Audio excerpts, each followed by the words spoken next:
Hello everyone. आज मैं फिर से आपके लिए क्लास 10th के लिए अवतल दर्पण में ए बराबर या फिर किसी भी दर्पण में ए बराबर r/2 को सिद्ध करने के लिए आई हूँ। तो सबसे पहले हम कुछ मोटिवेशन लाइन को देखते हैं। जिंदगी मिली है तो कुछ करके दिखाओ, जब वक्त खराब हो तो उसे बदल के भी तो दिखाओ।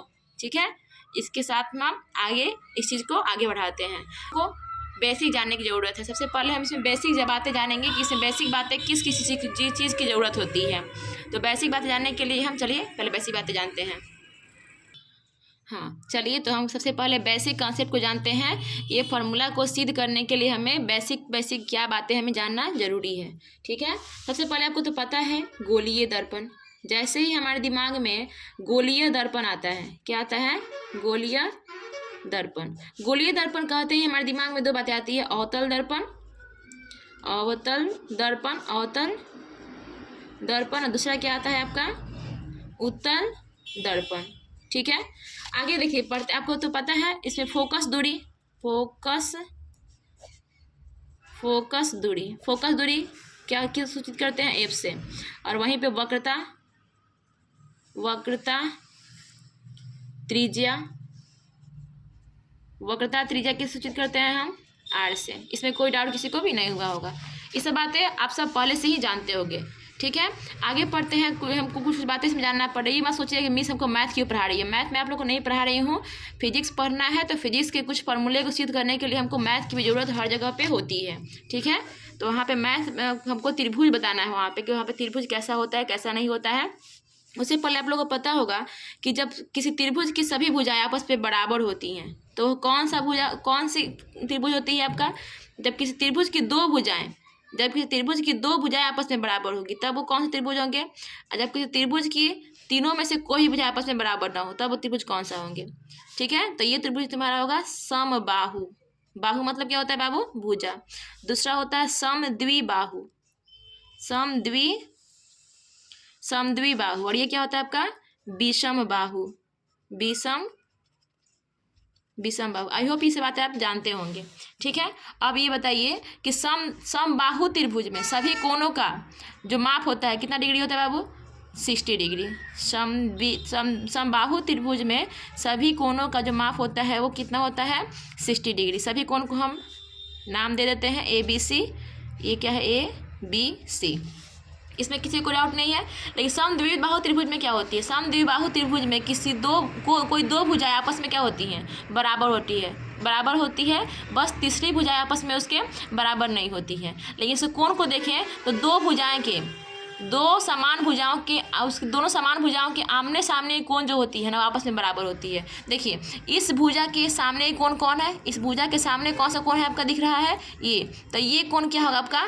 बराबर होगा। इस भुजा के सामने कोण कौन सा दिख रहा है? इसके।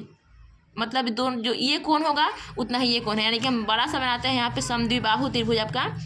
ठीक है, ये आपका कौन सा त्रिभुज है? ये जो मैंने दो लाइन बराबर दिया इसका मतलब कि दोनों भुजा आपस में क्या है आपका? बराबर है।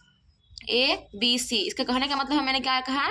जितना AB है उतना ही बराबर है आपका BC है। जब दो भुजाएं आपस में बराबर हो तो दोनों भुजाओं के आमने सामने की कोण भी आपस में क्या होती है? बराबर होती है। देखिए बाबू, इस भुजा के सामने कोण क्या है आपका? ये है। और इस भुजा के सामने कोण क्या है आपका? ये है। यानी कि कोण B बराबर क्या हो जाएगा? कोण C। ये तुम्हारा किसका बात है? आपका समद्विबाहु त्रिभुज का। ठीक है, हमको इसके बारे में नहीं जानना है, हमको इसके बारे में नहीं जानना है। हमको सिर्फ ज़्यादा फोकस किस पे करना है? हमको समद्विबाहु पे। समद्विबाहु समझ गए? समद्विबाहु त्रिभुज किसे कहते हैं? जब दो भुजाएं आपस में बराबर होती है। तो दोनों भुजाओं के आमने सामने कोण भी आपस में क्या होंगे? बराबर होंगे। यानी कि जितना कोण B होगा उतना ही कोण क्या होगा आपका? कोण C होगा। ठीक है, आगे आप इस चीज़ को जानते होंगे। जेड वाला कॉन्सेप्ट आप पढ़े हैं। देखिए इसमें क्या होता है? जितना कोण ये होता है एकांतर कोण पढ़े हैं आप लोग? तो हाँ पढ़े ही होंगे। एकांतर कोण से जितना कोण ये होता है उतना ही कोण क्या है आपका? ये होता है। मान चलिए आपका 60 डिग्री है तो ये भी कितना होगा आपका? 60 डिग्री ही होगा। किस कोण से? एकांतर कोण से। एकांतर कोण से। ठीक है, अब देखिए आपको समूह कोण भी जानते होंगे। समूह कोण ये आपका क्या है, आपका सम्मुख कोण या शीर्षाभिमुख कोण के नाम से भी इसको जानते हैं। जब ये आपका 30 डिग्री कोण बना रहा है या फिर चलिए 60 डिग्री का बना रहा है, तो ये भी कितना डिग्री कोण बनाएगा, 60 डिग्री। किस कोण से आपका, किस कोण का नाम क्या है आपका, सम्मुख कोण, सम्मुख कोण। या फिर क्या आपका है बाबू, दूसरा भी कोर्स का नाम है शीर्षाभिमुख कोण, शीर्षाभिमुख कोण। तो उस चीज़ में हमको इतनी बातें जानना जरूरी है। देखिए एकांतर कोण जरूरी नहीं कि जेड होता है आपका, ऐसे दो समानांतर रेखाओं के बीच एक तिर्यक छेदीय रेखा जब पास करती है तो ये कोण और आपका ये कोण आपस में क्या होती है, बराबर होती है। अगर ये 60 डिग्री है तो ये कितना डिग्री होगा आपका, 60 डिग्री। तो ये किस कोण से आपका होगा, एकांतर कोण से। लेकिन यहाँ पे अगर हम इस चीज़ को देखें, ये कोण और ये कोण, ये कोण और ये कोण होंगे दोनों आपस में बराबर होंगे, किस कोण से, सम्मुख कोण से। तो इसका अगर वैल्यू आपका है आपका 120 डिग्री, तो ये भी कितना होगा आपका 120 डिग्री। अगर ये 60 है तो ये भी कितना होगा आपका 60 डिग्री। किस कोण से, ये दोनों एकांतर कोण से, ये दोनों सम्मुख कोण से या फिर शीर्षाभिमुख कोण से। बस हमको इतना बेसिक बातें को आप सबको, आई होप कि आप सबको इससे बातें पता होगी। अगर नहीं पता है तो आप यहाँ से आप इस चीज़ को देखें। उसके बाद हम आगे बढ़ते हैं अपने बेसिक कंसेप्ट के बाद F बराबर R/2 को सिद्ध करने के लिए। ठीक है, चलिए आगे बढ़ते हैं। तो हम क्या बोले हैं कि बेसिक कंसेप्ट के बाद अब हम फिर से अब आ गए अपने क्वेश्चन पे कि क्वेश्चन क्या होता है। देखिए ये जो आपके बिहार बोर्ड 2025 में ना हमको 100% चांसेज है, पूरी 100% चांस है कि ये क्वेश्चन आपका छपेगा ही छपेगा। ठीक है, इसलिए इस क्वेश्चन को आप इग्नोर मत करके जाइएगा, या तो दर्पण सूत्र छपेगा नहीं तो ये छपेगा। ठीक है, 100% चांसेज है कि क्वेश्चन आपका छपेगा ही। ठीक है, अब आपको हम क्या करते हैं, इसको क्वेश्चन को पूरा अकेले 6 नंबर का क्वेश्चन आता है। कितने नंबर का आता है, 6 नंबर का। पूरा बिहार बोर्ड में जो भी साइंस से क्वेश्चन आता है आपका, जो बड़े वाले क्वेश्चन टाइप के कहते हैं, वो कितने नंबर के आते हैं, 6 नंबर का। इसमें सबसे पहले हम फिगर को ड्रॉ करते हैं। फिगर क्या होता है आपका, फिगर को साफ सुथरा ड्रॉ करेंगे। देखिए मैंने कौन सा दर्पण बनाया, अवतल दर्पण। फिगर ड्रॉ किया, ठीक इसके सामने से क्या होगा, मुख्य अक्ष प्रधान अक्ष जाएगी, गुजरेगी। ये आपका P है, ये क्या है आपका F है, और ये है C। ठीक है, आपको पता होती है कि जब कोई किरण प्रधान अक्ष के समानांतर आती है, ये MN कोई दर्पण है, M और M डैश कोई दर्पण है, समझ गए। जब कोई किरण, मान चले कि AB कोई किरण है, कैसे किरण है आपकी, AB कोई किरण है, दर्पण से टकराती है। अब प्रधान अक्ष के समानांतर जब कोई किरण दर्पण से टकराती है तो टकराने के बाद वह फोकस से होकर के परावर्तित हो जाती है। ठीक है, ये बात आप लोगों को पता होगी। और आपको पता होता है कि इसमें आपतित किरण और परावर्तन, आपतित किरण और परावर्तित किरण के बीच में क्या होता है, हम डालते हैं अभिलंब। ये तो आपको पता होगा कि ये क्या है आपका अभिलंब, ये है अभिलंब है, ये है आपतित किरण, आपतित किरण। ये कौन सा किरण है आपका, परावर्तित किरण। ये क्या है आपका अभिलंब, अभिलंब। ठीक है, अभिलंब में क्या होता है बताइए तो, आपतित किरण और अभिलंब के बीच के कोण को हम क्या कहते हैं, आपतन कोण। आपतित किरण और अभिलंब के बीच के कोण को क्या कहते हैं हम, आपतन कोण, यानी कोण आई, कोण आई। और आपतित अभिलंब और परावर्तित किरण के बीच का, देखिए ये आपका अभिलंब है और इसके परावर्तित किरण के बीच के कोण क्या कहते हैं हम, परावर्तन कोण आर, कोण आई बराबर कोण आर। देखिए तो जितना कोण आपका ये है उतना ही कोण ये है, यानी कोण आई बराबर कोण आर है। ठीक है, इतना बात इसमें समझ गए आप। इसमें आपका C है, F है, इस सब में कोई आपको डाउट नहीं हुआ होगा। चलिए इसमें आगे बढ़ते हैं। अब यहाँ पे देखिए ध्यान से, इस बात को ध्यान से देखिएगा। यहाँ पे देखिए जितना कोण ये है, इस चीज़ को यहाँ पे फोकस कीजिएगा।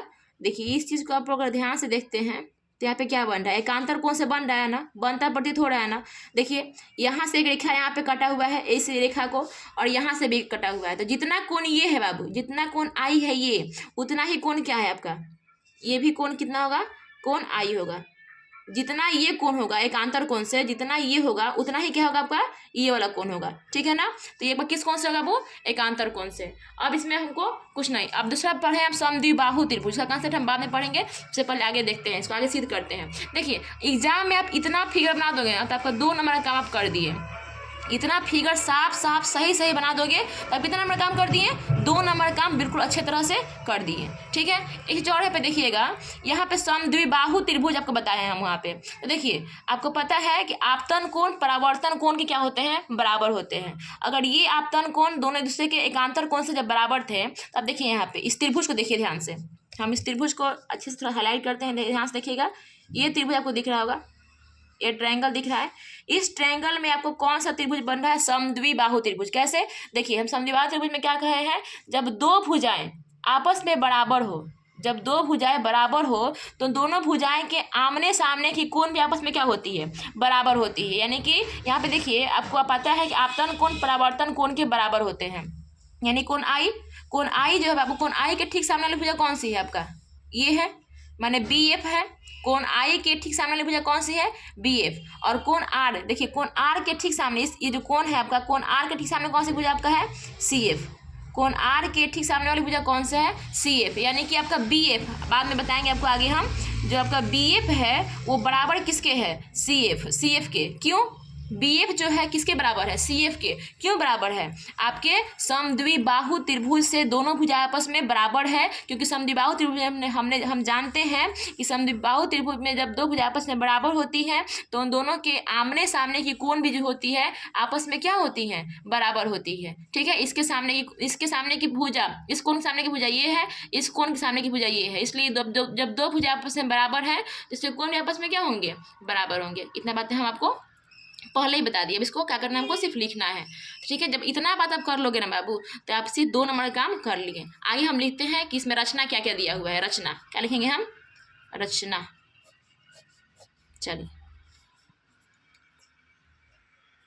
चलिए तो हम क्या करते हैं, अब हम रचना को करते हैं। माना, सबसे पहले इसको हम लिखते हैं अच्छे से, बहुत प्यार से लिखेंगे। जितना अच्छा और जितना साफ लिखोगे, एग्जाम आपसे क्या मांगती है, आपकी नॉलेज है वो अच्छी बात है कि आपके अंदर कितना नॉलेज है वो आपको पता है, लेकिन आपको लिखना भी कितना है, उसी प्यार से लिखना है, उतना हिसाब से लिखना है। माना कि एम डैश क्या है, एक अवतल दर्पण है, अवतल दर्पण है। ए बी क्या लिखोगे बाबू, ए बी किरण मुख्य अक्ष के समानांतर, ए बी ऐसा लिखेंगे, ए बी मुख्य अक्ष है प्रधान अक्ष, मुख्य अक्ष के समानांतर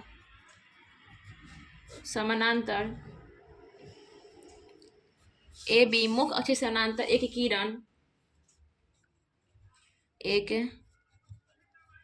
किरण जो दर्पण से परावर्तन के बाद,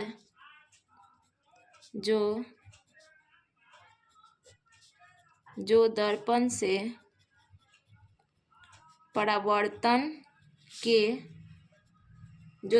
परावर्तन के बाद मुख्य फोकस से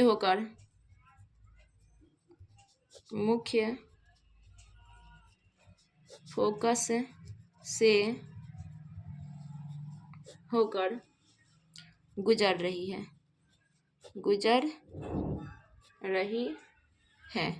तो सिद्ध क्या करना है बाबू, हमको यहाँ तो हम लिख करके छोड़ देंगे। ठीक है, अब हमको सिद्ध करना है,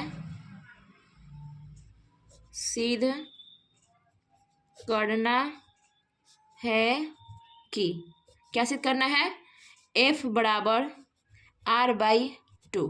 हमको इस चीज़ को सिद्ध करना है। सबसे पहले देखिए बाबू, यहाँ पे क्या है आपका, ये चीज़ देखिए, कोण I बराबर कोण R किस नियम से आपका है, यहाँ पे लिख देंगे कोण I बराबर कोण R। क्या लिखेंगे, सॉरी ये R नहीं लिखेंगे, छोटा R लिखेंगे। कोण I बराबर कोण R किस नियम से आपका है, परावर्तन के नियम से, परावर्तन के नियम से कोण I बराबर कोण R। अब यहाँ पे ध्यान से देखिए बाबू, यहाँ पे 2 कोण को हमको दिखाना है अच्छी तरह से। यहाँ पे देखिए पहला कोण कौन सा बन रहा है, पहला कोण क्या है, कोण ABC, कोण ABC। पहला कोण क्या बनना है बाबू, कोण I वाला कोण देखेंगे, यहाँ पे देखिए कोण ABC। सबसे पहले हम बनाएंगे कोण ABC बराबर है, देखिए इस कोण के, जो कोण ए बी सी, यहाँ पे ऐसे कोण बन रहा है, ध्यान दीजिएगा, ऐसे कोण बन रहा, ऐसे कोण बना, ऐसे कोण बना। तो यहाँ पे हमने ए लिखा था, यहाँ पे बी है आपका, सी है, और यहाँ पे क्या है आपका एफ है। तो जो कोण ए बी सी बराबर है कोण बी सी एफ के। क्या है? कोण ए बी सी जो है बराबर है कोण बी सी एफ के। तो कोण बी सी एफ, हमने इसी में से इस पार्ट को काट करके अलग कर दिया, यानी कि जो कोण ये आई है उतना ही कोण आपका ये भी आई है। किस कोण से आपका है? एकांतर कोण से। इस चीज़ को मैं ऊपर बता चुकी हूँ, फिर भी समझा रही हूँ। एकांतर कोण से क्या है आपका बराबर, बता दिए बाबू इसको, कोण ए बी सी जितना है उतना ही कोण बी सी एफ है, यानी कि दोनों कोण आई और कोण यहाँ पे बी सी एफ दोनों क्या है आपस में, कोण ए बी सी या कोण बी सी एफ एकांतर कोण से क्या है आपके बराबर है। चलिए आगे देखते हैं। चलिए हमने सबसे पहले उसमें क्या देखा था, कोण ए बी सी क्या होता है आपका बराबर है एकांतर कोण से। मैंने एकांतर कोण बताया था इसके पहले पेज में। तो कोण ए बी सी बराबर है कोण बी सी एफ के, कोण बी सी एफ के। ठीक है, किस कोण से आपका? एकांतर कोण से,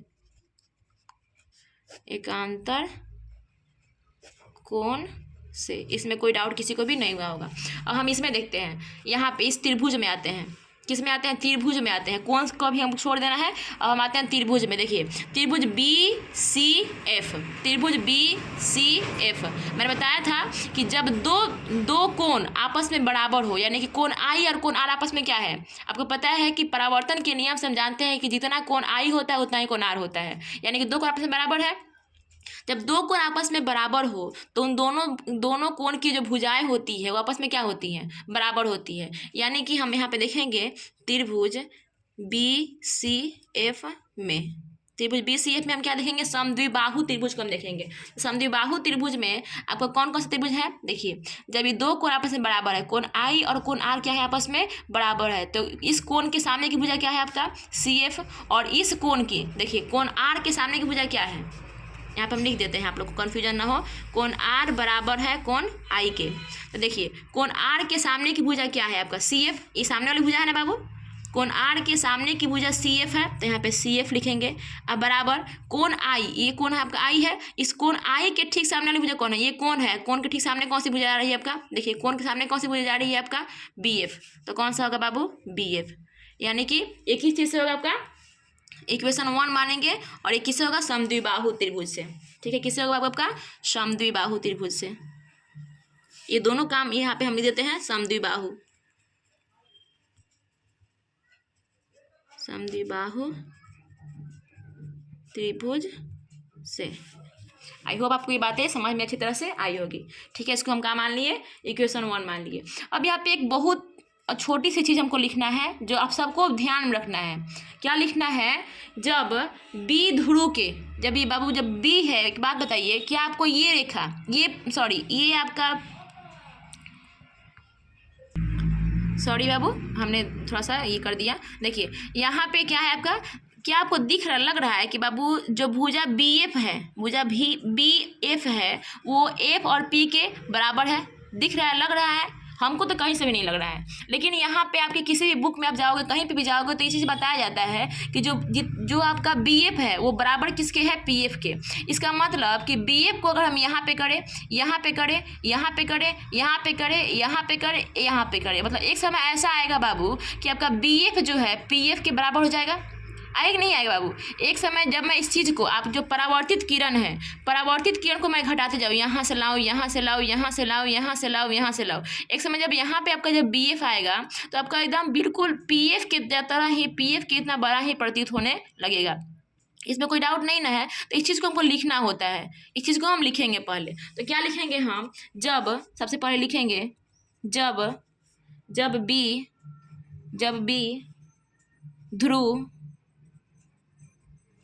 बी ध्रुव यानी कि पी से काफ़ी नज़दीक होगा तो क्या होगा आपका बी एफ। जब बी जो है बाबू ध्रुव के काफ़ी नज़दीक होगा तब क्या होगा आपका जो बी एफ है, यानी जो बी एफ है वो एकदम ठीक पी एफ के बराबर हो जाएगा। तो क्या लिख देंगे हम, बी एफ हो जाएगा वो बराबर हो जाएगा पी एफ के। कोई डाउट इसमें, किसी कोई डाउट नहीं हुआ होगा। अब देखिए यहाँ पे हमको आपको सबसे पहले यहाँ पे कुछ बेसिक बातें बताते हैं। बेसिक बातें बनाने के लिए मान के चलिए कि आपका एक सीधी सी रेखा है, यहाँ पे आपका है ए है, यहाँ पे आपका बी है और यहाँ पे क्या है आपका सी है। अब इसको हमको बताने के लिए हमको ए बी का वैल्यू निकालना है, हमको ए से बी तक जाना है। तो कैसे जाएंगे हम, हमको ए से बी तक जाने के लिए हम क्या करेंगे, यहाँ से यहाँ जाएंगे पहले, फिर यहाँ से यहाँ जाएंगे। आई होप सबको बात पता होगी कि ए से सी जाएंगे पहले और सी से बी जाएंगे, दोनों को जोड़ देंगे तो हम यहाँ से यहाँ तक पहुँच जाएंगे। उसी प्रकार हमको यहाँ पे देखिए सी से लेके पी तक जाना है। हमको जाना कहाँ से है, हमको एक रेखा खींचते हैं, हमको जाना है, ये सी है और ये पी है, उसके बीच में आपका क्या है, आपका एफ है। तो हमको सी से पी तक जाना है, यानी कि सी पी जो है वो बराबर किसके होगा, सी एफ के। पहले हम सी से एफ तक जाएंगे और फिर एफ से पी तक जाएंगे, एफ से पी तक जाएंगे। जब दोनों को देख लें यहाँ पे, दोनों को क्या कर देंगे, आपस में जोड़ देंगे तो हम सी से डायरेक्टली पी तक क्या कर देंगे, पहुंच जाएंगे। हमको सी से पहले पी तक जाना है, लेकिन इसमें बीच में एक आर आ रही है, तो इस आर को पार करने के लिए क्या करेंगे, सबसे पहले सी से एफ जाएंगे और फिर एफ से पी जाएंगे, मतलब C F plus P F बराबर क्या हो जाएगा आपका सी पी। ये बात आपको समझ में आ गई होगी, ठीक है। चलिए आगे बढ़ते हैं। तो हमने क्या बताया यहाँ पे, सी पी बराबर C F plus P F. तो यहाँ पे हम लिखेंगे सी पी बराबर क्या होता है, C F plus P F या एफ पी लिख देंगे, कोई डाउट इसमें नहीं होना चाहिए। अब देखिए यहाँ पे सी एफ है, जो आपका सी एफ किसके बराबर है, यहाँ पे देखिए ये जो सी एफ है किसके बराबर है, बी एफ के। यहाँ पे एक और चीज़ आपको बता देते हैं, यहाँ पे ध्यान दीजिएगा, दूसरे कलर से बताते हैं। यहाँ पे आप देख रहे हैं इक्वेशन 1 में हमने क्या देखा है कि जो सी एफ है वो किसके बराबर है, बी एफ के। लेकिन यहाँ पे देखिए जो बी एफ है वो किसके बराबर है, जो बी एफ है किसके बराबर है, पी एफ के। यानी कि अगर सी एफ का वैल्यू अगर आपका 2 है, 2 बराबर है 2 के, ये जो मतलब सी एफ का भी वैल्यू 2 है, ये बी एफ का भी वैल्यू 2 है, इस दोनों का मतलब क्या होगा, सी एफ बराबर है बी एफ का मतलब क्या होता है, सी एफ बराबर ही 2 है और बी एफ बराबर भी क्या है आपका 2 है। लेकिन बी एफ बराबर पी एफ का मतलब क्या है, इसका मतलब कि पी एफ भी क्या है आपका 2 है। इसका मतलब कि अगर इसको ऐसे लिख सकते हैं हम, सी एफ बराबर है जब बी एफ के और बी एफ बराबर है पी एफ के, तो इसको डायरेक्टली हम लिख सकते हैं कि सी एफ बराबर पी एफ। इसको लिख सकते हैं हम सी एफ बराबर क्या लिख सकते हैं हम, पी एफ के, क्योंकि सब दूसरे के बराबर ही हैं। जितना बड़ा ये है उतना ही बड़ा ये है, जितना बड़ा ये है उतना बड़ा ये है। तो क्या जितना बड़ा ये है उतना बड़ा ये नहीं है, पक्का सही है, जितना बड़ा सी एफ है उतना ही बड़ा पी एफ है। तो हम सी एफ बराबर पी एफ को लिख देने में कोई हम मतलब हमको कोई टेंशन नहीं होनी चाहिए, तो हम सी एफ बराबर पी एफ लिख देंगे। अब देखिए यहाँ पे सी एफ की जगह पे हम पी एफ रख दें तो सी पी बराबर क्या लिखेंगे हम, पी एफ। सी पी बराबर एफ पी या पी एफ अब प्लस एफ पी है, एफ पी या पी एफ कोई आंसर नहीं है, एफ पी पी एफ जैसे मन करे ऐसे लिखेंगे हम। उसको देखिए सी पी बराबर क्या होगा, 2 एफ पी। अब देखिए एफ पी किधर है, देखिए एफ से पी तक जब भी कोई हम दूरी को मापेंगे तो कहाँ से मापेंगे हम, दर्पण के ध्रुव से। दर्पण के ध्रुव से एफ पी से एफ तक की दूरी क्या बोलते हैं, फोकस दूरी। तो यहाँ पे सी पी बराबर 2 इंटू एफ कर देंगे, फोकस दूरी, ठीक है।